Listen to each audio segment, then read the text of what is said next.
It's time to create a profitable, scalable, and sustainable studio for yourself and your students. Welcome to Dance Studio Empire. I'm Jen, dance studio owner for 30 years, running multiple locations with over 1,000 students, dance business coach turned mastermind mentor for dance studio owners, creatives, and leaders like you. I know you're committed to growing your studio and creating the time and financial freedom you most want, while also being the best in the industry with a reputation to match. I've coached hundreds of studio owners who have grown to 250, 500, and over 1,000 students using my signature studio scaled method. And in this podcast, I'll give you the clarity, strategy, and CEO mindset to help you do the same. Let's dive in. Welcome back to this week's episode of the Dance Studio Empire podcast. I am so excited to introduce you to a special guest who is going to be chatting all things business with you today. I'm certainly excited to have you on today. And this is Kelly Groves. Kelly Groves. Now, you probably know her name if you're following along on Instagram. She's a business strategist, a social media manager, VA, and also the creator of the LEAP program, which is a one-on-one coaching program for dance studio owners. So I feel like we're going to get a lot out of today's conversation. So first of all, welcome and thank you so much for giving up your time to be here today. I'm so excited to be here with you, Jen, and thank you so much for having me on board. I can't wait to dive into all things business strategy, business, all the things that pop up on our conversation today. So yeah, excited. Beautiful. Well, you're absolutely speaking my love language. So, and I would say that there's a lot of people listening who are going to get so much value out of what you have to offer today. So let's dive straight into it. So, look, I would just love for you to tell everyone about your background. You know, I love hearing experiences that you had growing up dancing in the studio that you grew up in, and basically what got you here today. Awesome. So I started dance when I was 3 years old. Loved it. Did it more for fitness, social thing. As a child, I was not like an introvert, but I was more just someone that just liked to do my own thing. So mum and dad were like, "Oh, I'll put her in dancing, see what happens. We'll see what happens, and hopefully it's positive." Sure enough, fast forward 15 years, still dancing. Oh, I was still dancing at the time. Thrived, had amazing dance studio owners and dance teachers, and actually it was one of my dance teachers that really gave me the opportunity and really saw something in me to say, this is for you, like this is your thing, like you found your thing, you've obviously got a really strong passion for it. So let's push this in obviously the most nurturing way possible for you to do what you love and do it for as long as you possibly can, still loving it. So I danced up until I was 16 years old. I never had the intention to do any full-time study or be a dance teacher even, or go kind of down that road of doing that side of things. So I kind of fell into teaching.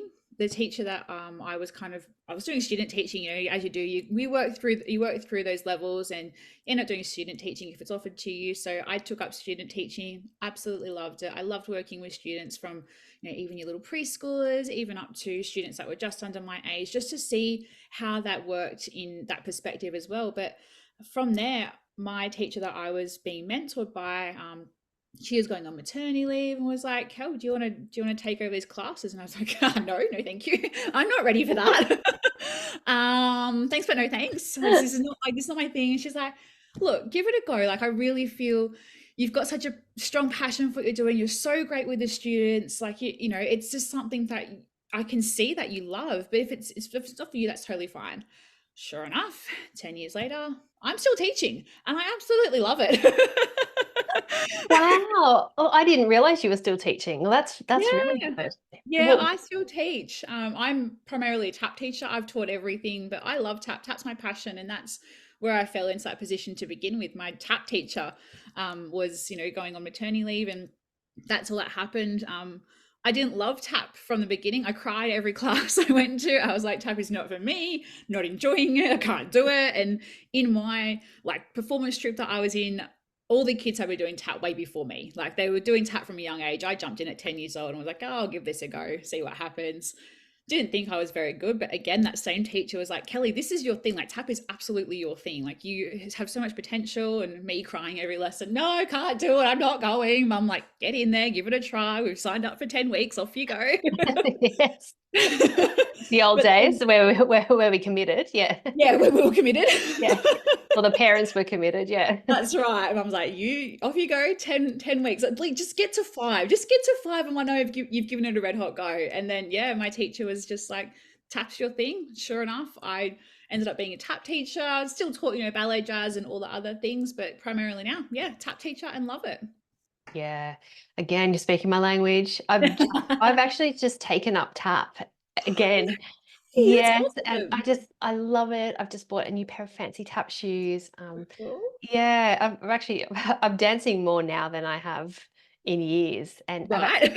I've actually like fallen back in love with it. Like it's Yeah, really interesting, but really loving it. So I totally get the thing with tap because it's my yeah, thing as well. So love it. yeah, well, that's so good. All right, so then that brings us now to where you are now. So we know that you're still teaching, but I would love to hear more about what you're currently doing and offering. Yeah, so with that passion, prior to this, I've done a business degree. I really love understanding the back end of business and how it can be developed to long term or evolve those long term goals. So for me, I've worked in business. I've built businesses myself outside of the performing arts industry, and for me, it was like, why would I not just tie everything I love together? Like that's just a no brainer, right? I know how to do the thing, I guess you can call it. So why not bring everything together to offer a really niche service to dance studio owners and become that one-stop shop essentially where we do look at business strategy and we unpack what your studio looks like now, and not only unpack it to progress but unpack it to really timeline those goals, really timeline your accountability to make sure you hit those goals. I always say we can't make $1 million studio overnight. It's just not sustainable, and it's just not going to be something that you go wake up and go, oh, I've got $1 million studio. Absolutely, we can work towards that, but we've got to put things in place, right? So for me to be able to educate dance studio owners on how to do that and understand that, if you want to work towards something, there are other steps you actually have to do to get there, right?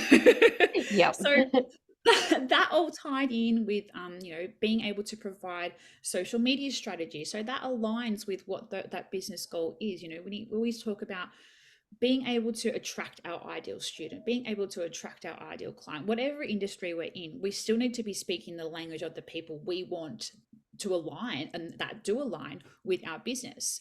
So understanding that messaging through that whole strategy of social media management and aligning it with that entire business strategy process is incredibly important. So, and again, that's another love language of mine. I love talking about money making messaging and money making marketing and how that all aligns with the progression of your business. Like you have to have all your ducks in a line. It's so cliche, but it really is. If you don't have your ducks in a line to progress in business, we're just going to kind of keep falling back on ourselves and ask ourselves the same question in 6 months time. Oh, maybe I should have done that, or I could have done that. So bringing that all into vision was why I do what I do now, because I have such a strong passion for seeing businesses excel and enjoy and celebrate my clients and people that I work with achieving those goals. So yeah, why would I not bring it all together to provide a niche service to dance studio owners to tick all their boxes as well? Yeah, fantastic. It really is about those foundations, isn't it? It's getting them, and it doesn't even matter if you've been doing it for 1 year or 15 years. Absolutely. Sometimes we just have to go back. And I even suggest to some of the studio owners I work with or chat to, just let's go back and have a look at what the goal is again. Like, are we still Yeah, on the same track? That could be a long absolutely. time between that. So building those foundations so that they're solid just really gives them then the platform to build their trajectory, I guess. And Absolutely. And that purpose and that why should be constantly reignited. Is it, like you said, Jen, is it the same purpose? Is it the same goals? Is it the same why since the day you opened your studio? Like, have they changed? Have they evolved? What does that look like for you now? And yeah, are we still on the same page, or are we thinking bigger things now? Have we kind of direction, what does that look like? But that foundation of really bringing that element to fruition is still so important. If we don't have that foundation, there's nothing to grow on. Absolutely. Yeah. And I think it's actually healthy to revisit that anyway, because Yeah, you know most studio owners, business owners, we get tired, yeah, and it can become quite relentless, and so it is good just to focus back in on that. So yeah, absolutely. so good. Now I have to admit, I found you on Instagram, and it was because your branding just was so on point. I just love your branding. I've told you this, I and so love that you tell me that. It makes me feel so I, good. so and as someone who my talents don't lie with, graphic design. I got my talents lie elsewhere. I really admire that. And, I'd love you to talk more about your branding. Is it something that you actually enjoy doing? Yeah, absolutely. I love really defining, what sets my business apart from, I wouldn't say my competitors, just my people in my space. As a dance business strategist, dance business coach, whatever it may be, there's quite a few people in our space, but being able for me to attract the people that I want to work with, that's where my branding comes in. And that's something that studio owners should really be looking at too. If you're looking to really set the standard for the people or the students you want to attract, we really need to be looking at really defining that unique value proposition more than anything. So identifying what sets your business apart from your competitors, but also develop that clear brand identity and the messaging that comes with it as well. Because with you can have really great graphics, you can have really great pictures, you can have really great content that's flowing through your socials, but if the messaging doesn't land, then what's the point, right? We need to or that we are having really clear messaging, because that messaging as a whole combined with that graphic or whatever it may be is going to align with the people you want to work with. So yeah, I absolutely love doing branding. I find it so interesting to unpack what a business is all about, and obviously now I've done it for myself in the past, but unpack what a studio is all about and bring all those elements in to bring together their unique identity, because we know no dance studio is the same. We're not the same dance studio as the one down the road. We want to be different. That's the whole purpose, right? We want to stand out. So to do that, it's really important to have that really clear brand identity, but also be clear on it yourself. People will evolve their brand identity. Studio owners will evolve it as time goes through, depending on how their business is evolving. So yeah, being really clear on what that looks like will help with that brand messaging as well. Yeah, yeah, absolutely. And so you spend a fair bit of space in the social media side of things, and marketing, I would say for majority of people I certainly have conversations with, marketing is one of those things that almost can be perceived as hard work, because for a lot of us it's not natural. And I'm Absolutely. talking a lot of us being in the older generation, and it's not all people, because some people do have it. It's also, I think, a case of being so busy trying to do so many things that That. the marketing can not be put on the back burner, but it's hard to just create another thing. So and I'm pretty sure if it's like me, I go through waves. It's like really great, and then I've got nothing, and then it's like another burst of energy. Uh, It and which happens. I'm sure you would probably see. Is that quite common, particularly for creatives? Absolutely. Like, as a creative, we are creatives in the sense that, perhaps we're stronger to being creative in the studio. That's where our creative juices lie. We're creative by creating a vision for our studio, creating those dances, creating those choreography, bringing things together in a different creative space. However, marketing sometimes, like you said, Jen, it gets put on the back burner because it's either something we just don't love doing, we just don't want to do it, and things we don't like doing, we just try and push them to the end. We go, we'll get to it later, and then obviously that vicious cycle happens where it doesn't get done. However, it does come with just being uneducated or just not really too sure how to attack it either. So it comes back to that brand messaging. If we're not clear on that brand messaging, how are we supposed to market what our studio looks like? How are we supposed to market that attraction to the student we want to really attract? So I do see it a lot. I do see it a lot where creatives have strengths, and they could be really creative in designing graphics and doing all that kind of stuff as well, but again, it doesn't necessarily land the way they want it to, and sometimes just goes, oh, it's just too hard, or I just don't have the time. So that's Mm. where I would step in as a service provider that does do that, and like I mentioned before, we really unpack what that looks like. We really unpack how that marketing is going to be more of a bigger picture side of things. So it's not just marketing through your social media, it's marketing through your database, it's marketing on your websites, all the things that need to intertwine together to really portray what that brand message is all about. So don't think it's all just about your socials, although, you know, we know that, I guess, the performing arts industry overall is one of the biggest user generated industries in the world. Like, it's content every day. It's great. So we need to really capitalize on that and really understand how to use that effectively for our business more than anything, not just through social media. Yeah, absolutely. There is that bigger picture, isn't it? Are you able to share with us some like current trends that you're seeing at the moment within the dance industry? Like, you know, something you might be able to share with us?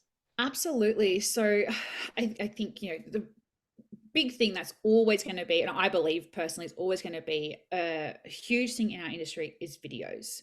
Being able to share what you're doing in the studio. It doesn't have to be choreography. It doesn't have to be what, you know, what you're doing as a routine in the class. It's strategically just the video side of things. So it could be a walkthrough of your studio or a day in the life of a dance teacher, but in that video sort of content, because video content at the moment in our industry is showing up more because, again, it's user generated mainly, predominantly, and being able to see, kind of being like a fly on the wall more than anything, what it's like in your studio. People want to scroll through social media, and they will go through your social media, especially as a potential student or enrollment, to see what your studio is all about. So if they can picture themselves actually in the studio with you or doing the things that you're doing as a studio owner with your students, they're going to thrive on that. So video is definitely something that's been trending for a while, still trending, and I dare say is going to be one of the highest trending content things to be used on social media at the moment. Yeah, I absolutely agree. And I know I've got to get myself more on video. Don't we all though, right? I say Yeah, it, but yeah, I've got to also do it, I know, right? I know. Another thing that I've been noticing just recently is that the studio owner themselves are rarely putting themselves on camera or even photos. Like, you know, if someone's inquired with me and I'll go into their profile, I just want to have a look what, you know, how They're old they about, are right? really. And, you Yeah. know, what am I about to who am I about to have a conversation with? And very rarely am I able to find a picture of the studio owner or Sorry, I've had this conversation, that yeah. same conversation, I think at least 3 times in the last week with clients of my own, but also people that I've connected with as well in our space. You know, we talk about, as a studio owner, you are essentially the face of your business. So we need to be showing up. We need to be, you know, creating that safe space for our studio owners, but sorry, our students, but also being that person that people can resonate with as well. You know, you're going to be at the forefront of your business, so they need to have someone to resonate with. Like you said, Jen, if you're scrolling through social media, people want to find information. They want to know who's behind those walls. So if you're not showing up on your socials, if you're not, you know, distinctively located on your website, or your website is really hard to navigate to find that information, then we've got to really start thinking about, you know, it's a flow on effect. You know, if people don't know the information, they're not going to invest, they're not going to find out more information, and they're not going to engage in the conversation that needs to be had. So yeah, I definitely say, hot tip, if you're not already doing it, show up on your socials, be seen on your website, because it does really help. Even if it's just a picture of you, even if you pop up, you know, once a week to, you know, have a chat or a weekly wrap up of your studio, what we've been doing behind the scenes, you know, every term or so, whatever it needs to be, pop up on your socials. And like, I have a really good thing with the clients I work with: 5 fun facts. Tell your audience 5 fun facts about you or your teachers. It doesn't have to be your entire bio about your history of teaching, whatever it may be. People just want to have something to resonate with. And if they don't resonate, then, you know, that connection isn't there. Simple as that. Absolutely. I just wrote down the word connection, and it really is, it comes back to that connection. And people are just generally nosy. Well, I am. I Let's be real. want to know. I'm a massive scroller just from being Yeah. purely nosy. So most probably everybody else is too. So that's good. Absolutely. And And it's not like, it's not something we should be ashamed of, because, you know, in our day and age now, we like to find information, and where we're going to find it is through the internet, through social media. So yeah, the more info we have, the more educated our clients or potential enrollments, whatever it may be in any business, they become more educated. And education is key to success. Education is key to movement. So yeah, totally agree with that. Yeah, and I think also, like, going back to the business side of it, I'm pretty sure you and I were having this conversation about the touch points. Like, you have to literally touch them on the shoulder. Is it 7 Yeah. times or 10 times? I usually say 6 to 7, and Yeah, that can be, doesn't have to be a direct conversation. So you show up in their feed, you post something that resonates with them, and they comment, and you comment back, or they perhaps, you have a PDF for any sort of something like a resource that they download. That's 3 touch points already. So it does take that time to build trust, and without trust there isn't any investment. So mm, 6 to 7 touch points while they're either sitting on the fence or just trying to figure out who you are and what you can do to provide value to their business. We need to consistently have those touch points, because without them, again, yeah, no connection, no engagement, it just kind of falls off the bandwagon. So to build that trust, we've got to be having the conversations. It's as simple as that. yeah, and I think video just does that faster and more efficiently. Absolutely. Yeah, Absolutely. And it really can. Like, I mean, I say 6 to 7, but if you're showing up, if you're giving the information, it could really refine that to 2 to 3. Like, yeah. it really can just make it much less, because you've given the information, it's already there. They're like, oh, yeah, this is my person. We fit. Let's connect further. Let's have a deeper conversation. Yeah, and I mean, I look again at myself when I'm scrolling through and even, different interests, and I'm like, oh, I Yeah. really like the way this person's presenting. I really like the way, like, all of a sudden she's resonated with me, or I'm like, Yeah. oh, I really like the way she's dressing. I really like the way she's speaking, and so all of a sudden my attention is now going towards her in a sea of thousands, like we all are. Yeah. So yeah, so that's everyone's little nudge to get on camera. That's my Yeah. my That's little my big nudge to get on one. camera as well. I That's always my say little. too, like, there is someone popping up in our industry every day, whether it be a new dance studio owner, whether it be an expansion of a dance studio. Our industry is forever evolving. And we have, I think I read a stat, don't quote me on it, but I think it was like 6,000 performing arts businesses in Australia alone. Like, that's a rough stat. I don't know if it's true or not. I've just read it in passing. But for that to be something that is continuously evolving, there is someone jumping pretty much on every corner, someone popping up, someone being in your space. So I always say, don't be lost in that sea of blue fish. You look in the sea, there's a bunch of blue fish, you're one of them. Be that red fish that stands out, that swims in front of the crowd, that people can really define in that blue water and go, I want that person, or I need to speak to that person, or they stand out. So be that person that stands out no matter what your industry is, because again, standing out creates a conversation.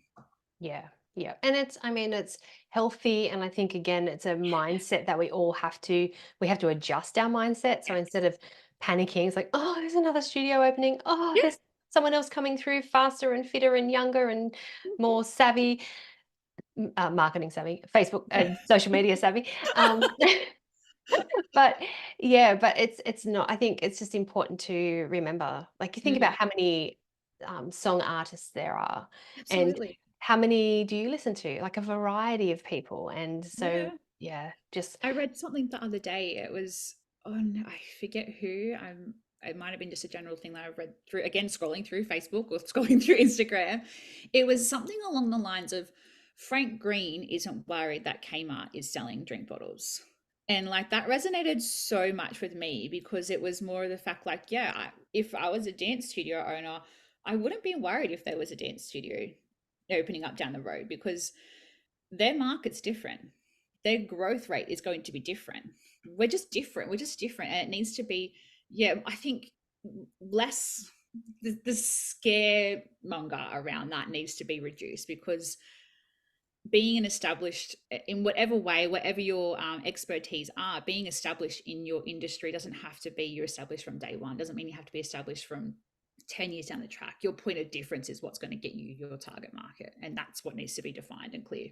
yeah. And I was going to say, we literally are circling back to knowing exactly what you offer, exactly Yeah. what your message is, and who you're targeting, isn't it? Absolutely. It's such a foundation. I know we've run over it a few times, but it really is. If you don't know that foundation, you're Yeah, just not going to grow.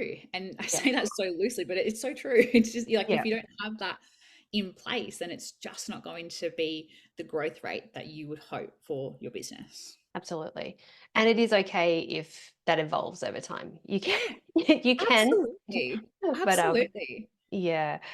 Now, I believe that AI is something that you are quite passionate about.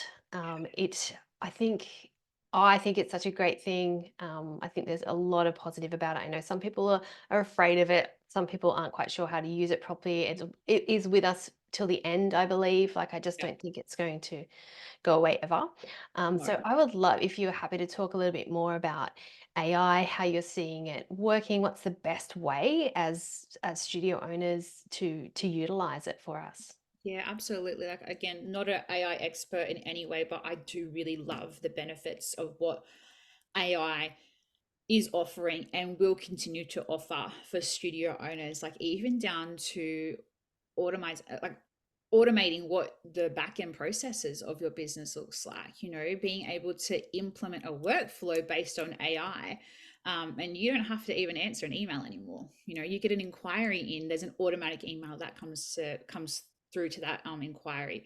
From there, we've got, whatever answer that may be, you've got the follow-up. Like, we were already kind of using AI previously, in regards to automation. I'll use that for an example. Yeah. But now it's evolved so much that we can literally use AI in our day-to-day studio life to, like, cap off 10 hours of our workload. Like, as a studio owner, we've got the balance of doing the admin, doing the teaching, doing the HR, the staff, like monitoring, wearing all the hats. We know that we do that. However, wouldn't it be incredible if you could give yourself 10 hours a week back just because you have been able to, not necessarily outsource, but really be clear on that workflow and the efficiency of your business. So, operational efficiency, for example, streamlining that process through AI, scheduling your social media and having captions ready for you, generated by ChatGPT, for example, and having that ready, already locked into your social media a month in advance. Like, hello, that's incredible. I'll use ChatGPT for an example. We've seen that evolve over time. And I think with you and I were talking, Jen, that I don't go looking for ChatGPT captions on social media, but I can find them. They stand out to me. I'm sorry, guys.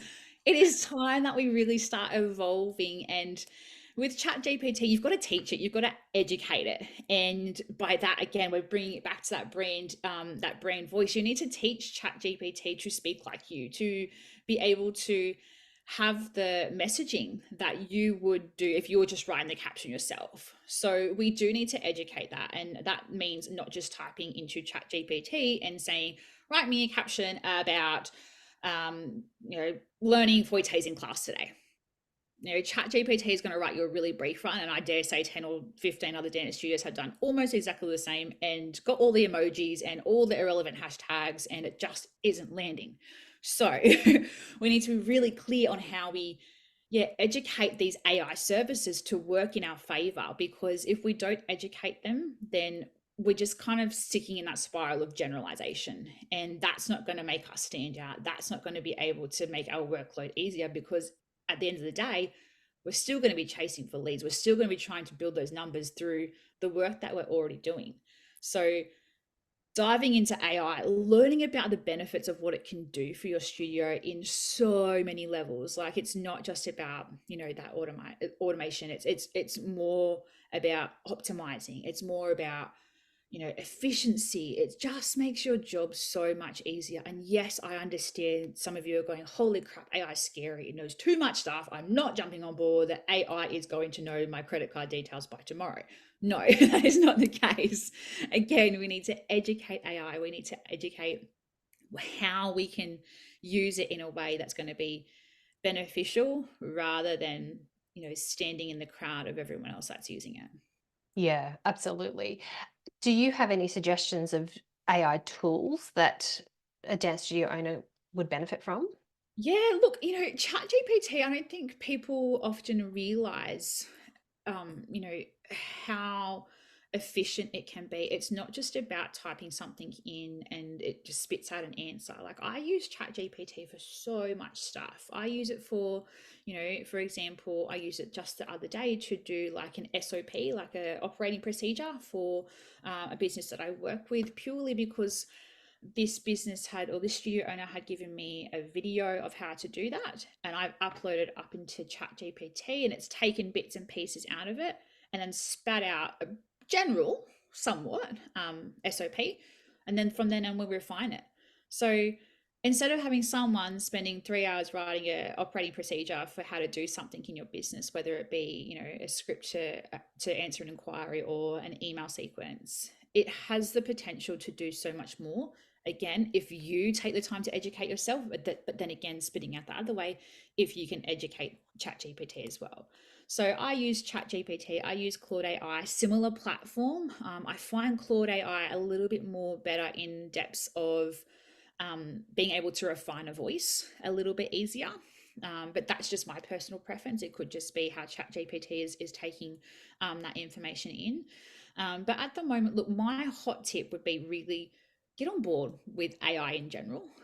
Get on board with familiarizing yourself with the perks of ChatGPT or Claude AI or all the other things. And I can give you a whole list. And you know what, Joe, I might even email you and give you the list of things that we can put in the comments for stuff that I use for dance studio owners and how to use that. It's all well and good to have a list and go, cool. Now what does it do, right? No, I know what that is. So yeah, I'll give you like a PDF that I have, even, and we can share it to your listeners and give them a little bit of an insight of how ChatGPT and other platforms like that in the AI sense can be really leveraged to help a dance studio and buy your time back. Dance studio owners are working 60 hours a week minimum sometimes without being able to have their own time, and it's really important to remember your why and your purpose as a dance studio owner. But we've all got lives as well, right? Like, I'm sure there's hundreds of dance studio owners listening now going, you know what, I'd just love to go for a massage. I'd love to get my nails done. Like, that'd be nice. But I could do it with my partner at least once a month would be incredible. Once a year if I could get it. Yeah. So being able to buy that time back is beneficial with AI. And I'm not going to say, jump on board and get yourself an AI expert and be an expert in AI. But if you can invest a little bit of time to understand how it can benefit your studio overall with whatever it may be, it doesn't have to be every single task. Obviously, if we could do every single task, we wouldn't have jobs. So, being able to just find things that AI can do that can prioritize, the benefits that you need for your business long term more than anything. Yeah, so much value in that. Thank you so much. That's all right. Thank you. I know that 100% our listeners will get so much out of that. And, if you do have that PDF, they would really appreciate that as well. Absolutely. Now, I do have one question that I ask my guests at the end of an interview, and I didn't even prep you for it. So, Thanks, Jen. but no, don't panic. The question is, who's inspiring you at the moment? And whether that's online or podcast wise, or, who's really capturing you at the moment? Oh, that's a tough one. And yes, I wish you would have prepared me for I this. know. I think, you know what? And this is, I feel a bit not crazy saying it, but our next generation of dancers are so inspiring. But it's the teachers that are teaching our next generation of dancers. Like, when we was dancing, it was different back then, right? It was so different to what is being taught now, in the sense of opportunities. There's so many more opportunities for dancers now, and the people that have evolved that and made that possible are people that were in our position 20-30 years ago, being those dancers. So I think the inspiration for me is, yes, it's as our next generation of dancers, but it's actually who's teaching them as well, who's educating them. And really, it's actually the listeners of this podcast. So you guys are, not cliche at all, not trying to, be icky, but it is. And that's what makes me really exciting, because looking at what our industry is doing, looking at what our industry is doing now, it's really nice to see how it's evolved. I mean, I've been on the floor with dance studio owners. I've been working behind the scenes with dance studio owners for over 15 years. And obviously, being a teacher myself, like I've seen the changes. I've been, really at the forefront of seeing that our industry overall evolve and being able to pinpoint how to keep up with that as well. But Mm. seeing the quality of teaching also change, and seeing the quality of students, and that's just overall, just it's just shifted, and it's really, really inspiring to see. Because think about it, in 10, 15 years time, that generation is going to be teaching the next generation, and it's just like I get goosebumps thinking about it, because it really is just so cool to see how far our industry has come over its lifetime. Like, I stopped dancing 15 years ago and have seen so much happen in that time. And there's only up from here. There's really is. There's only up from here. Yeah. And I think too that younger generation that you're speaking about, they're able to pivot faster, Yeah. and they're not. Literally and metaphorically, right? Yes. Yeah. Don't know what you're talking about. Yeah, and I think that's a real benefit for them. And we talk about the pace of life, and we talk about resilience. I think dance training in general does build resilience on a whole. I Yeah, know we definitely all have our experience with the change of generation coming through in the classroom, and there are definitely challenges there. But as I think I said on last week's podcast, it's up to us as the teachers to change the way we teach, and absolutely. it's not changing back. So, No. and I think maybe sometimes us older generation, speak about me, um, it's harder for us because I guess we've been doing what we know for so much longer, and Yeah, it's so so true. yeah, it It's is. not yeah, like, this is not a bad thing. I really don't think it's a bad No. thing, because that education between that generation, those generations over, like, as a point, that's still education that's come through, that's now being evolved even further. Like, the knowledge that you've learned, Jen, is something that has been is flowing on towards the teachers that are now teaching, now, or that's going to flow through even more, because the education's different, the Yeah, experience is different, and it's experience speaking. It's, I wouldn't say, life experience. It's more just a fact of experiencing the way how things were and how it's evolved to now, and the benefits that we've got to strive towards long term. yeah, absolutely. Oh, the possibilities. It Right. really is exciting, and it's nice speaking to you who are so passionate about the industry, and it is really refreshing. So I'm just so grateful for you being here today. I'm so How glad to be here. how can people find you? So you can find me on Instagram. Instagram is probably my easiest. So it's Instagram, and my handle is at Kelly Groves with 2 underscores. You can find me through there, or you can find me on my website, kellygroves.com.au. Amazing. Well, thank you so much. I really appreciate you giving up your time today. As I said, I know our listeners will get so much out of it. So I am super grateful, and can't wait to work further with you in the future. I can't wait to talk more. Thanks, Jen. Thanks so much for having me. And I can't wait to be, more involved with what you're doing, because I admire you, Jen. There you go. Oh, I thank do. you. I do. So thank you for what you're doing in the industry. Thank you for providing these really informative podcasts for our industry. And yeah, I've been absolutely felt honored to be a part of this today.